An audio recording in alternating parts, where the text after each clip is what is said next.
What's up, YouTube? Happy Tamiya Tuesday. Here we have the Top Force, the 2017 re-release edition. This is for build off number 5. Steve O.D. from the 313. Tamiya build off number 5 completed. As you can see, I didn't go box art. I went with a jet black, and then I went flat black up here on the wing, a flatter black, like a lower gloss, with high gloss wheels, and of course the white lettering on the tires. Other than that, it's pretty much stock. Besides, I've got a 13 kg Tower Pro servo, and I'm running a Hobby Wing 1040 right now because my 1060 I ordered for this hasn't come in yet. And I've got the stock motor, the RS 540SH, which seems to turn decent RPM. I'm going to run it on 2S, and then I'll also run it on 3S. And then when I get my 1060 Hobby Wing ESC, I will also probably get a 12-turn, super modified 12-turn motor that I've been looking at. And I'm going to keep this brushed, but we're going to go with a hot brushed motor, and we're going to run it on 2S. And we'll turn the timing up on it and all that kind of good stuff. But yeah, these are really nice rigs. They've got like a carbon fiber blended shock towers, chassis, and fingerprints. Always fingerprints. With this black, man, if you touch it, you're leaving a print. I've wiped this thing down, I don't know, 15 times before this video, and I still got a print on it. Anyway, this is a really cool kit. Like I was saying, it's got the fiberglass reinforced chassis, shock towers, upper deck brace. It's got thick A-arms here, solid. They're two-piece A-arms, but they're a solid design. Really beefy. It's got CBDs. And that's what's really cool is in 1990 they had CVDs on this, and that was something that was also top-notch racing stuff for the time. It comes with the CBAs. I don't really have them adjusted yet. I'm gonna have to adjust them. I just put them together, so I'm gonna adjust them and then maybe change the oil. They seem dampened pretty well, actually, especially the back. The back feels really well.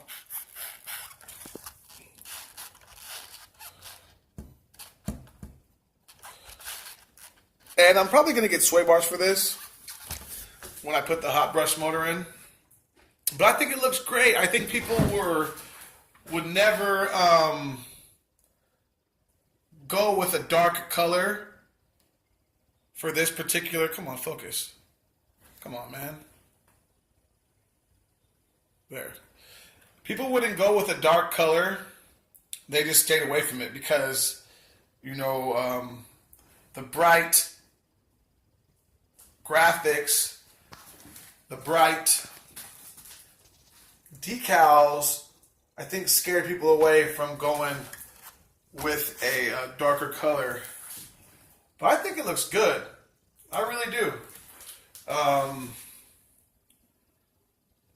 It was kind of a gamble to go with this like a jet black, but it paid off. Because mostly they're always going to be a light color or they're going to be box art with the white wheels. And so I think it looks really good like this. And I'm digging it. Get a little view of the top. Let's take this off. Like these come Velcro. With Velcro, I'm not even using any bite clips right now. You got to put the Velcro on, of course, yourself. But what you can see here is that there is an undercarriage. This has an undercarriage. But anyways, it's got a undercarriage to protect the carbon fiber reinforced chassis. So that's pretty cool. And you know, you start scraping these up, and then you could just get a new one. See how that works underneath there? It's a pretty good design. A lot of race cars from the 80s and 90s had, well, late 80s and early 90s had had that option because a lot of them ran carbon fiber, and they also would run the NiCad packs, and so they would have the slots. You see the slots? There'd be like 3 on each side to run a 6-cell NiCad. So the undercarriage was necessary for that as well.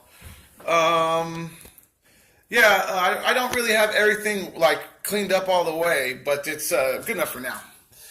Because I'm going to be changing out this ESC to the 1060. This is a 1040. As you can see, that's a 1040, but I'm going to put the 1060 in. And hard cases fit in here, but they're real tight. The hard cases with the little rounded edges like this one fit perfect. But yeah, a square hard case, a big one, is tight in here. It's tight fit. As you can see, it's got these hold down straps. And I'm going to put a couple holes in this one so I can run my the bullet connector. I have a bullet connector battery I recently bought, and I'm going to run it in here, but I have to modify these straps so the bullet connectors can come up through these 2 holes. Anyway, let me set this down real fast. Yeah, I look like a bum. Okay, come on. There we go.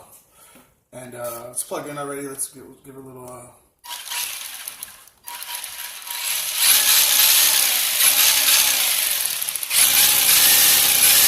That's just 2S, you know. See the drive shaft work. That's just a 2S little run. I'm gonna run it on 3S though as well.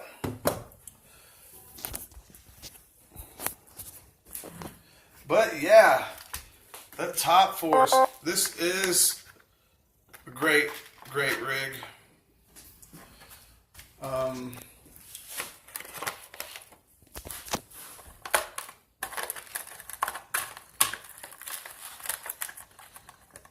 Great rig.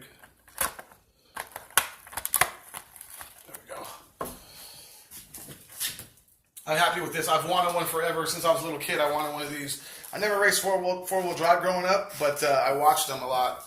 And these and the Optima Mid were my favorite. But Schumacher too, the Cat. Yeah, that's a great rig. I have to get one of those.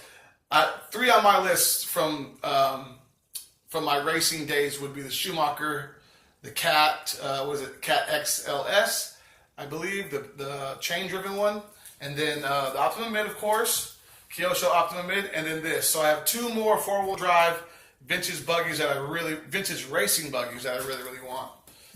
There's a couple vintage buggies that I want, like Tamiya stuff, but they're not really racing stuff, you know. Like I want a Super Shot for sure, and a couple other things. But anyway, yeah, guys. This is it, and stay tuned for a running video. We're going to run this on the stock motor on 2S, and we're going to run this stock motor on 3S, and then we'll swap ESCs and motors. All right, guys? Happy Tamiya Tuesday. Peace.